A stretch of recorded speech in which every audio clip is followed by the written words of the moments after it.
എന്താ വിശേഷം? അപ്പ അറിഞ്ഞില്ലേ? നൂറുകണക്കിന് വീടുകൾ സന്ദർശിച്ചിട്ടാണ് ഞാൻ ഈ ചർച്ചയിൽ പങ്കെടുക്കുന്നത്.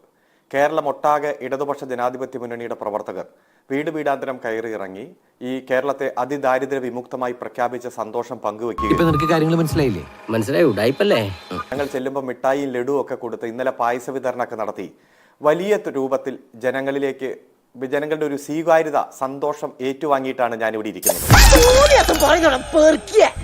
ഈ സന്തോഷവും ജനങ്ങളുടെ ഈ സ്നേഹവും നേരിട്ട് അനുഭവിച്ച ഒരു വ്യക്തി എന്ന രൂപത്തിൽ ഈ പറഞ്ഞ നുണപ്രചരണങ്ങളൊക്കെ ഒരാളും വിശ്വസിക്കില്ല. ഈ നുണപ്രചരണങ്ങളെയൊക്കെ അർഹിക്കുന്ന അവജ്ഞയോടെ തള്ളിക്കളഞ്ഞിട്ടാണ് കേരളത്തിലെ ജനത ഇരിക്കുന്നത് എന്നാണ് ആദ്യം പറയാനുള്ളത്. ഇതേ 2021 ഞങ്ങളുടെ പ്രകടന പത്രികയാണ്. പ്രകടന പത്രിക എന്നുള്ളത് ഇപ്പൊ ബഹുമാനപ്പെട്ട കോൺഗ്രസിന്റെ പ്രതിനിധി എന്റെ സുഹൃത്ത് പറഞ്ഞു, പ്രകടന പത്രിക എന്നുള്ളത് ആ പാർട്ടി അധികാരത്തിൽ വന്നാൽ ഭരണ കാലയളവിൽ നടപ്പാക്കേണ്ടതാണ്. അത് അങ്ങേക്ക് ബോധ്യമുണ്ടല്ലോ. ഭരണ കാലയളവ് 2021 മെയ് മാസം മുതൽ 2026 മെയ് മാസം വരെ, അതായത് ഇനിയുണ്ട് 6 മാസത്തോളം. ആ മെയ് മാസത്തിനുള്ളിൽ നടപ്പാക്കേണ്ടതാണ്. ഇതിൽ പറഞ്ഞ മുഴുവൻ കാര്യങ്ങളും ഞങ്ങൾ നടപ്പാക്കും. ഇത്തരത്തിൽ പ്രകടന പത്രികയിൽ പറയുന്ന കാര്യങ്ങൾ നടപ്പാക്കുന്ന ഒരു സംസ്കാരം ഈ കേരളത്തിന് സംഭാവന ചെയ്തതേ ഇടതുപക്ഷ ജനാധിപത്യ മുന്നണി. നിങ്ങൾ എത്ര തോന്നിവാസം വിവരക്കേടെന്ന് പറഞ്ഞാലും ഈ പ്രകടന പത്രികയിൽ പറഞ്ഞ മുഴുവൻ കാര്യങ്ങളും പൂർത്തീകരിച്ചിട്ടേ ഞങ്ങൾ ഈ ഭരണം അവസാനിപ്പിക്കും. അല്പന ഐശ്വര്യം കിട്ടിയാൽ അർദ്ധരാത്രിക്ക് ഉടപിടിക്കുന്ന കേട്ടിട്ടേ. 2016 600 കാര്യങ്ങളാണ് ഞങ്ങൾ പ്രകടന പത്രികയിൽ പറഞ്ഞത്. 580 പൂർത്തീകരിച്ചു, 20 പെൻഡിംഗ് പ്രോസസ് അണ്ടർഗോയിങ് ആണ് എന്ന് ഈ പ്രകടന പത്രികയുടെ ആദ്യത്തെ പാരഗ്രാഫിൽ പറഞ്ഞു. ഒരുപാട് കള്ളങ്ങൾ കൊണ്ട് പുതിയൊരു വിശദീകരണം ഇനി ഇവിടെ വേണ്ട. 5 പ്രോഗ്രസ് റിപ്പോർട്ട് ജനങ്ങൾക്ക് കൊടുത്തു. ആ പ്രോഗ്രസ് റിപ്പോർട്ട് കൃത്യമായി ജനങ്ങൾ മനസ്സിലാക്കി. ഓരോ വികസന പ്രവർത്തനവും പൂർത്തീകരിച്ചതിനെ കുറിച്ച് മനസ്സിലാക്കി. എനിക്കൊന്നും മനസ്സിലാവുന്നില്ല. നിനക്ക് വല്ലതും മനസ്സിലായി? ഒരു പിടിയുമില്ല. നിനക്കോ? ഇപ്പോൾ രണ്ടാം പിണറായി സർക്കാരിന്റെ 4ാം പ്രോഗ്രസ് റിപ്പോർട്ട് കഴിഞ്ഞ മെയ് മാസം 23 പുറത്തിറക്കുമ്പോൾ ഞങ്ങൾ പറഞ്ഞു 739 കാര്യങ്ങൾ പൂർത്തീകരിച്ചു, ഇന്ന കാര്യങ്ങൾ ഇനി പൂർത്തീകരിക്കാനുണ്ട്. അതൊക്കെ ജനങ്ങൾക്ക് ബോധ്യപ്പെട്ടു. അതുകൊണ്ട് ഇത്തരം കാര്യങ്ങളിൽ UDF എന്ത് ചർച്ചയും നടത്തിക്കോട്ടെ, എന്ത് സംവാദം നടത്തിക്കോട്ടെ, സാമ്പത്തിക വിദഗ്ധർ ഇനിയും ചോദ്യം ചോദിച്ചോട്ടെ, അതിനെല്ലാം ഈ കേരളം മറുപടി പറയും. ആ മറുപടി പറയുന്നത് ഈ ഇടതുപക്ഷ ജനാധിപത്യ മുന്നണി എന്ന ഹൃദയപക്ഷത്തെ സംരക്ഷിച്ചുകൊണ്ടായിരിക്കും. കാരണം ഹൃദയങ്ങളിൽ ഇടം പിടിക്കാൻ ഞങ്ങൾക്ക് കഴിയും. ഇതൊരു സാമ്പിൾ വെടിക്കെട്ട് മാത്രമാണ്. ഇനിയും 5-6 മാസം ബാക്കിയുണ്ട്. പ്രകടന പത്രികയിൽ ചില കാര്യങ്ങൾ അവശേഷിക്കുന്നുണ്ട്. ഇവയൊക്കെ നടപ്പാക്കി ഒരു സ്പെഷ്യൽ പാക്കേജ് കൂടി ഈ കേരളത്തിൽ കൊടുത്ത് ലോകത്ത് എവിടെയും കിട്ടുന്ന വിദ്യാഭ്യാസം, എവിടെയും കിട്ടുന്ന തൊഴിൽ. നിന്നെ സമ്മതിക്കണം, നിന്റെ വായിൽ എങ്ങനെയാടാ ഇത്രയും പെട്ടെന്ന് ഇത്രയും വലിയ നുണകൾ വരുന്നത്? സാമൂഹ്യ വികസന സൂചിക, സുസ്ഥിര വികസന സൂചികയിലെല്ലാം ഒന്നാമതെത്തി ചരിത്രം സൃഷ്ടിച്ചുകൊണ്ട്, വീണ്ടും ചരിത്രം സൃഷ്ടിച്ചുകൊണ്ട് ഈ ഗവൺമെന്റ് മുന്നോട്ട് പോകും. സത്യം സാമർത്ഥ്യത്തെക്കാൾ സുന്ദരമാണ്. ഞങ്ങൾ പറഞ്ഞ വാക്ക് പാലിക്കുന്നു. ഈ സത്യം ഞങ്ങൾ ഈ നാട്ടിൽ കൃത്യമായി നടപ്പാക്കുന്നു. ഞങ്ങൾ ആക്ഷേപിക്കുന്നവർ വരെ ഇപ്പോൾ LDF ആണ് ശരി, CPM ആണ് ശരി, പിണറായി ആണ് ശരി എന്ന് പറഞ്ഞ് രംഗത്ത് വരുന്ന കാഴ്ച ഞങ്ങൾ കാണുകയാണ്. അല്ല, നിന്റെ തമാശ എനിക്ക് ഇഷ്ടമായി. പ്രകടന പത്രികയിൽ ഉണ്ടായിരുന്ന 2021 ഇറക്കിയ പ്രകടന പത്രിക 2026 ഒരു സർക്കാർ പോകുന്നതിന് 3 മാസം മുമ്പാണോ നടപ്പാക്കുന്നത്? അങ്ങനെയാണെങ്കിൽ പ്രകടന പത്രിക വളരെ സുഖകരമാണല്ലോ. തങ്ങൾ ഭരിക്കുന്ന കാലഘട്ടത്തിൽ തങ്ങൾ ഇത് നടപ്പിലാക്കി കാണിക്കാം എന്നുള്ളതാണ് പ്രകടന പത്രിക എന്നുള്ള നിലയ്ക്ക് നമ്മൾ ഇറക്കുന്നത്. ഇത് യാതൊരു പ്രകടനവും 4 കൊല്ലവും 9 മാസവുമായിട്ട് നടത്താതിരുന്നിട്ട് അടുത്ത 3 മാസം കൊണ്ട് ഞങ്ങൾ ഇത് നടത്തുമെന്ന് പറഞ്ഞാൽ ഇത് വിശ്വസിക്കാൻ മാത്രം മണ്ടന്മാരാണോ കേരള ജനത? അപ്പോൾ ഇതിനകത്ത് ഓരോ വിഷയങ്ങളും നമുക്ക് എടുക്കാം. എന്താണ് ഇപ്പോൾ പെൻഷൻ്റെ കാര്യം? പെൻഷൻ 2500 ആക്കുമെന്ന് പറഞ്ഞു, 2000 ആക്കി എന്ന് പറയുന്നു. ഈ പെൻഷൻ തുക തന്നെ എത്ര മാസം ലാഗ് ചെയ്തു എന്നുള്ളത് വളരെ വ്യക്തമാണ്. ഞാനൊരു സത്യം പറഞ്ഞ് വിശ്വസിക്കൂ. എനിക്കത് ഓർമ്മയില്ല. 2 DA കുടിശ്ശികയുടെ കാര്യം പറഞ്ഞു. DA കുടിശ്ശികയായി കിടക്കുകയാണ്. കേരളത്തിൽ ഇതിനു മുമ്പ് ഇത്രയും കുടിശ്ശിക ഉണ്ടായിട്ടില്ല.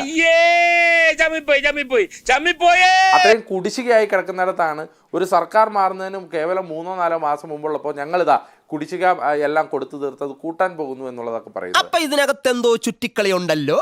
എന്ത് ചുറ്റിക്കളി? ഒരു ചുറ്റിക്കളി ഇല്ലല്ലേ? 3 അതിദരിദ്രരില്ലാത്ത കേരളമാണ് തങ്ങളുടെ കേരളം എന്ന് ഇവിടെ പ്രഖ്യാപിക്കുന്നത് വഴി സത്യത്തിൽ അവർ കേരളത്തിലെ സാധാരണക്കാരെ വഞ്ചിക്കുകയാണ്. ശരിയായ പണിയല്ല. പ്രധാനപ്പെട്ട രണ്ട് പ്രശ്നങ്ങളുണ്ട് അബ്ജോദെ. ഒന്ന്, നമുക്കറിയാം ഇത് അതിദരിദ്രർ എന്ന് പറയുന്ന മാനദണ്ഡം എന്താണ് എന്നുള്ളത് സർക്കാർ ഇതുവരെ പുറത്തിറക്കിയിട്ടില്ല, അല്ലെങ്കിൽ സർക്കാർ പറയുന്നില്ല. സർക്കാർ അങ്ങ് തീരുമാനിക്കുകയാണ് ഇത്രയും ആളുകൾ അതിദരിദ്രരാണ്, അതുകൊണ്ട് ഇവരെ ഞങ്ങൾ അതിദരിദ്ര പട്ടികയിൽ നിന്ന് മാറ്റിയെന്ന് സർക്കാർ അങ്ങ് പറഞ്ഞാൽ നമ്മളതങ്ങ് സമ്മതിക്കണം എന്ന് പറഞ്ഞാൽ അതിവിടെ നടപ്പുള്ള കാര്യമല്ല. ഇവിടെ അതിദരിദ്രർ എന്ന് പറയുന്ന ഗണത്തിൽ 64,000 മാത്രമാണ് എന്ന് പറയുന്ന കണക്കിലെ തട്ടിപ്പാണ് ഇവിടുത്തെ ഏറ്റവും പ്രധാനപ്പെട്ട പ്രശ്നം. കാരണം സർക്കാർ തന്നെ പറയുന്ന 3 കോൺട്രാഡിക്ടറി ആയിട്ടുള്ള കണക്കുകൾ. എന്താണ്? ഒന്ന്, നമുക്കറിയാവുന്നതുപോലെ തന്നെ ലൈഫ് മിഷനുമായി ബന്ധപ്പെട്ട വീടുകളുടെ കണക്ക്. കാരണം അതിദരിദ്രരുടെ SOP തന്നെ പറയുന്നുണ്ട് അവരുടെ ഏറ്റവും പ്രധാനപ്പെട്ട ഭവനത്തിന്റെ സപ്പോർട്ടിംഗ് സ്കീം എന്ന് പറഞ്ഞാൽ ലൈഫ് മിഷൻ പദ്ധതി. അപ്പൊ ഈ ലൈഫ് മിഷൻ പദ്ധതിയിൽ ഇനിയും 5.25 ലക്ഷം ബെനിഫിഷ്യറീസ് ഉള്ളതിൽ 1.5 ലക്ഷം അധികം ആളുകൾക്ക് ഭവനം നിർമ്മിച്ചു നൽകാനുണ്ടെന്ന് സർക്കാർ തന്നെ ഒരു മാസം മുമ്പ് നിയമസഭാ രേഖയായി പുറത്തു വരുമ്പോൾ ആ 1.25 ലക്ഷം ആളുകൾ അതിദരിദ്രരുടെ പട്ടികയിൽ അല്ലാതെ പോകുന്നത് എന്തുകൊണ്ടാണ്? അന്ത്യോദയ അന്നദാന യോജന സ്കീം, ആ സ്കീം വഴി 5,91,000 മഞ്ഞക്കാടുള്ള വ്യക്തികളുണ്ട്. ഈ AAY സ്കീം ആർക്കാണ് കൊടുക്കുന്നത്? അത് അതിദരിദ്രരായിട്ടുള്ള വ്യക്തികൾക്ക് കേന്ദ്ര സർക്കാരിന്റെ മാനദണ്ഡ പ്രകാരം കൊടുക്കുന്നതാണ്.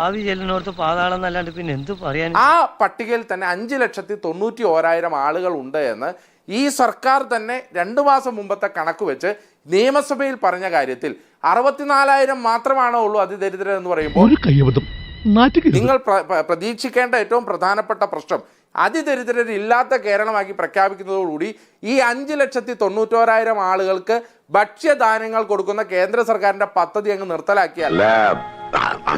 ഈ കേരളത്തിലെ സാധാരണ ജനങ്ങളുടെ വയറ്റിലടിക്കുക മാത്രമല്ല അവർ കഴിക്കുന്ന കഞ്ഞിയിൽ തന്നെ മണ്ണ് വാരിയിടുകയല്ലേ ഈ സർക്കാർ ചെയ്തത്. മൂന്നാമത് കാര്യം, ഏറ്റവും സുപ്രധാനമായത് ഇവരുടെ തന്നെ പ്രകടന പത്രിക 2021 പറയുന്നുണ്ട് 4.5 ലക്ഷം അതിദരിദ്രനാണ്. എന്ത് ചെയ്യുന്നതിന് മുമ്പും ഒന്ന് ആലോചിക്കണം. വെറുതെ എടുത്തു ചാടരുത്.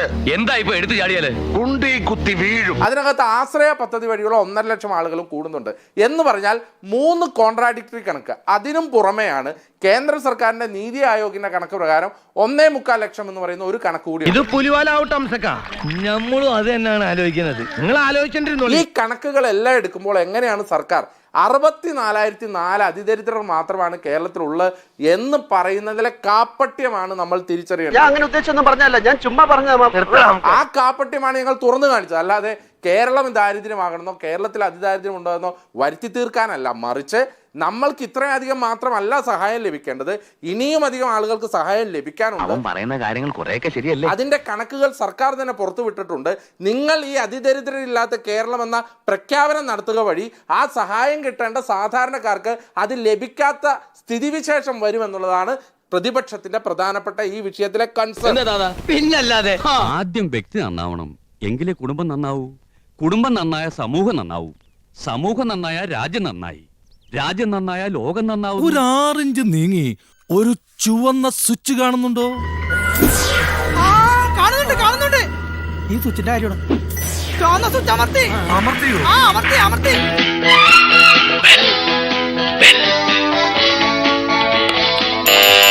Thank you. ഈ ഉപകാരം മറന്നാലും ഞാൻ മരിക്കില്ല. ഇതൊക്കെ എന്ത്? അപ്പോ നാളെ നേരത്തെ തന്നെ ഇങ്ങോട്ട് എത്തണം കേട്ടോ. ശരി.